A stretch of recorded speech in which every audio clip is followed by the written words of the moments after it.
వేసవి ప్రారంభంలోనే అనంతపురం జిల్లా రాయదుర్గం పట్టణంలోని పలు ప్రాంతాల ప్రజలు తాగునీటి సమస్యతో ఇబ్బంది పడుతున్నారు. ముఖ్యంగా ఎంసీఏ లేఅవుట్ సహా శివారు కాలనీలకు రక్షిత మంచినీరు సరఫరా లేదు. ట్యాంకర్ల ద్వారా నీరు సరఫరా చేస్తున్నా స్థానికుల అవసరాలు తీరడం లేదు. ట్యాంకుల దగ్గర నీటి కోసం గొడవలు తప్పడం లేదు. తమ కాలనీలో తాగునీటి సమస్య తీర్చాలని కోరుతూ ఎంసీఏ కాలనీ వాసులు ఏకంగా మున్సిపల్ కార్యాలయానికి ఖాళీ బిందెలతో వచ్చి నిరసన తెలిపారు. అనంతరం మున్సిపల్ కమిషనర్కు వినతిపత్రం అందజేశారు. కొత్త పైప్ లైన్లు ఏర్పాటు చేసి కుళాయి కనెక్షన్ ఇవ్వాలని డిమాండ్ చేశారు. ఇప్పటికైనా తాగునీరు సరఫరా చేయాలని కోరారు. పట్టణంలో తాగునీటి సమస్య లేదని, వేసవి దృష్ట్యా అదనపు ట్యాంకులు ఏర్పాటు చేసి సమస్యాత్మక ప్రాంతాలకు పంపుతున్నట్టు తెలిపారు. అమృత్ 2 పథకంలో భాగంగా 78 కోట్లు తాగునీటి నిర్వహణ కోసం నిధులు మంజూరు అయ్యాయని, వర్క్ ఆర్డర్ కూడా అయిందని తెలిపారు. ఎక్కడైనా నీటి సమస్య ఉంటే సచివాలయ సిబ్బంది దృష్టికి తీసుకురావాలని కోరారు.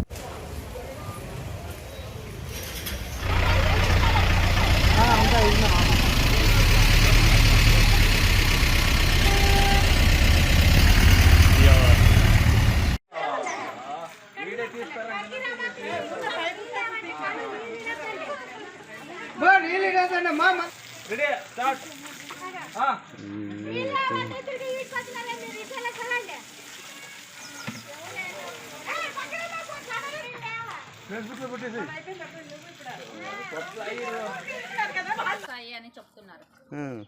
ట్యాంకర్లు పంపిస్తున్నారు కానీ నీళ్ళు కావట్లేదు. 4 గ్లాసులు నీళ్ళనే చాలా ప్రాబ్లం అయిపోయినాయి. ఇంటికి 2 డ్రమ్ములు అని చెప్పినా కానీ వారానికి ఒకసారి వస్తా అన్నారు. వారానికి ఒకసారి 2 డ్రమ్ములు నీళ్ళు మాకు ఎక్కడా సరిపోవట్లేదు. మాకు ఇంపార్టెంట్ అంటే నీళ్ళే కావాలా, ఎందుకంటే ఎండాకాలం వస్తుంది కాబట్టి నీళ్ళు అనేది చాలా ఇంపార్టెంట్. వారానికి 2 డ్రమ్ములు నీళ్ళు ఎట్లా సరిపోతున్నాయి మాకు? దాని ద్వారా మాకు కుళాయిలు వేపిస్తే అంటే మాకు చాలా హెల్ప్ అవుతుంది. మా ఏరియాకి వచ్చేసి కుళాయిలు చాలా important. Rayadurg Karaikal road MC లేఅవుట్లో గత 20 సంవత్సరాల నుండి మాకు ఇన్ని ప్రభుత్వాలు మారినా కూడా వాటర్ ఫెసిలిటీ లేదు. ఆడ నిత్యం కూలిపోయి బతికే జనాలు ఉన్నారు. అధికారుల దృష్టికి తీసుకువెళ్తే ఈ సంవత్సరం చేస్తాము, రే సంవత్సరం చేస్తాము అని చెప్తా ఉన్నారు. కానీ 20 సంవత్సరాల నుండి ఒక్కరోజు కూడా మాకు వచ్చి హెల్ప్ చేసిన లేరు. ప్రస్తుతానికి ట్యాంకర్లు పంపిస్తా ఉన్నారు. 300 కుటుంబాలు ఉన్నాయి. 300 కుటుంబాలకి వారానికి ఒక ట్యాంకర్ పంపిస్తా ఉన్నారు. ఒక్కరికి వచ్చి ఒక బిందె కూడా దొరకడం లేదు. అందరికీ గొడవలు జరిగి చేతుల వరకు పోతా ఉన్నారు. అందుకోసమే మాకు శాశ్వత పరిష్కారము కుళాయిలు వేపియాలని కోరుకుంటున్నాము. 20 సంవత్సరాల నుండి 4 ప్రభుత్వాలు మారినా కానీ ఇంతవరకు అయితే మమ్మల్ని పట్టించుకునే మాధవుడే లేడు. ఎవరి దగ్గర పోయినా కూడా చేస్తాము, 3 నెలలు పండు వస్తుంది, పెట్టినాము, చేస్తాము అంటున్నారు సార్.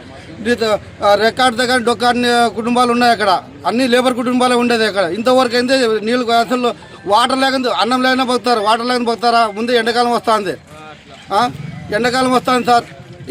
ఎక్కడ పోవాలా? మాకు దయతలిసి అధికారులు, ఎమ్మెల్యే సార్ గారు మాకు దయతలిసి అతిగా త్వరగా మాకు కుళాయి కలెక్షన్లో మాకు సౌకర్యం చేయాలని కోరుకుంటున్నాం సార్. తాగునీటి సమస్యలు చాలా ఉన్నాయి. ఎన్ని సంవత్సరాల నుంచి వచ్చినా కూడా ఎవరు ఏం పట్టించుకోవట్లేదు. ట్యాంకర్లు వస్తున్నాయి కానీ మాకు సరిగా వదలట్లేదు. వారంకి ఒకసారి వస్తాయి ట్యాంకర్లు. ఎక్కువ గొడవలు జరుగుతున్నాయి సార్. శాశ్వత పరిష్కారం మాకు నీళ్ళు కావాలి సార్. ట్యాంకర్లు కానీ ట్యాప్లు కానీ ఏమన్నా పెట్టించేలా చూడండి. నీళ్ళు రావటం లేదు. నీళ్ళకి చాలా గొడవలు అవుతున్నాయి. నీళ్ళు చాలా ప్రాబ్లం ఉంది.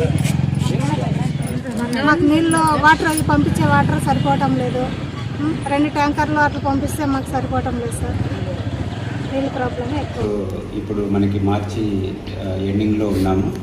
సో మనకు రాబోయే కాలంలో సమ్మర్ దృష్ట్యా మనము మంచినీటి సరఫరా గురించి మున్సిపాలిటీ నుంచి మేము అన్నీ కూడా చర్యలు తీసుకుంటున్నాము. అలాగే ప్రజలందరూ కూడా దయచేసి పట్టణంలో నీటి యొక్క ఉపయోగం చాలా పెరిగింది. సో దయచేసి ఉపయోగాన్ని అందరూ కంట్రోల్ చేసుకోండి.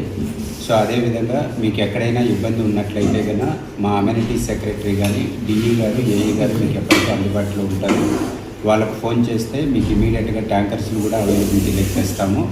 సో అదేవిధంగా 2 ఇంజన్స్ని 2 ట్యాంకర్స్ని కూడా ఈ సమ్మర్ యాక్షన్ ప్లాన్లో భాగంగా తీసుకోవడం జరిగింది. అలాగే ఒక అగ్రికల్చర్ బోర్ను కూడా హైర్ చేసుకుంటున్నాము. సో ఇంకా రాబోయే కాలంలో కంప్లీట్గా వాటర్ సప్లైలో ఎటువంటి ఇష్యూస్ లేకుండా చూడడానికి అమృత్ కింద మనకు గవర్నమెంట్ నుంచి 78 కోట్లు శాంక్షన్ అయినాయి.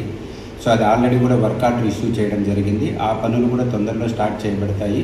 సో వన్స్ అమృత్ పథకంగానే మనకు కంప్లీట్ అయితే ఆల్మోస్ట్ మనకు పట్టణంలో 4 ELSR ట్యాంకులు, అలాగే 6030 కొత్త నీటి కనెక్షన్స్ కూడా రాబడతాయి. సో దయచేసి ప్రజలందరూ కూడా నీటిని వినియోగాన్ని చాలా క్లారిటీగా చేసుకోండి. ఎక్కడ కూడా వృధా కానియద్దండి. ఏదైనా నీటి సమస్యల గురించి మాకు ఇబ్బంది ఉంటే కనుక మమ్మల్ని ఎవరు సంప్రదించినా కూడా మేము అందరం అందుబాటులో ఉంటాము. మీకు ఎక్కడ ఏ ఇష్యూ వచ్చినా కూడా మీకు ట్యాంకర్స్ పంపించి మీకు ఇష్యూ లేకుండా చూసుకుంటాము. సార్ ఇప్పుడు సమ్మర్ స్టోరేజ్ ట్యాంక్లో నిల్వలు ఎట్లున్నాయి, ఎంత అంటే డైలీ ఎన్ని సప్లై అవుతున్నాయి? సమ్మర్ స్టోరేజ్ ట్యాంక్లో ఇప్పుడు మనకు ప్రజెంట్ కెపాసిటీ 2056 MLD ఉంది.